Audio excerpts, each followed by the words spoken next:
నమస్తే welcome to good news India పాకిస్తాన్కు గూఢచర్యం చేస్తూ పలువురు భారతీయులు అరెస్ట్ అవ్వడం కలకలం రేపుతోంది. మొన్ననే తెలుగు రాష్ట్రాల్లో కూడా ఇద్దరిని అదుపులోకి తీసుకోవడం సంచలనం సృష్టించింది. పహల్గాంలో ఉగ్రదాడి జరిగిన తర్వాత పాక్ గూఢచర్య కార్యక్రమాల్లో పాల్గొన్న వారిపై పోలీసులు దృష్టి సారించి దేశవ్యాప్తంగా అలాంటి వారిని అదుపులోకి తీసుకుంటున్నారు. గడిచిన 3 రోజుల్లోనే 11 మంది పాక్ గూఢచారులను అరెస్ట్ చేశారు.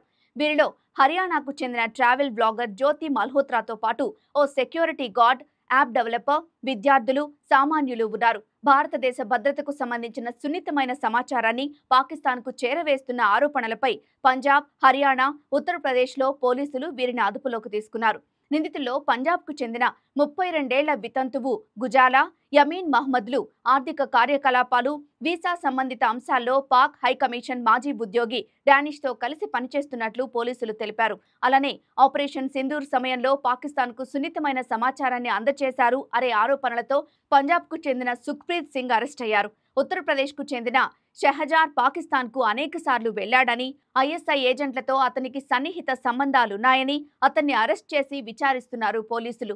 యూపీకే చెందిన నౌమాన్ ఇలాహీ, తారిఫ్లు పాకిస్తాన్ రాయబార కార్యాలయంతో 2 వ్యక్తులకు సిమ్ కార్డులు అందించినట్లు విచారణలో తేలింది.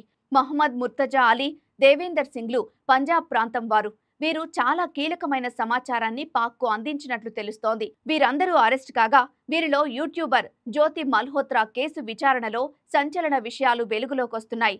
పహల్గాంలో ఉగ్రదాడి జరగడానికి కొన్ని నెలల ముందు ఆమె ఆ ప్రాంతానికి వెళ్లినట్లు దర్యాప్తులో వెల్లడైంది. పహల్గాం సమాచారాన్ని పాక్ ఏజెంట్లకు చేరవేసి ఉంటుందని అధికారులు అనుమానిస్తున్నారు. పాకిస్తాన్ ఐఎస్ఐతో సంబంధాలున్న ఆ దేశ హైకమిషన్ ఉద్యోగి డానిష్తో జ్యోతికి సన్నిహిత సంబంధాలున్నట్లు తెలిసింది. దీనిపై పోలీసులు మరింత లోతుగా దర్యాప్తు చేస్తున్నారు.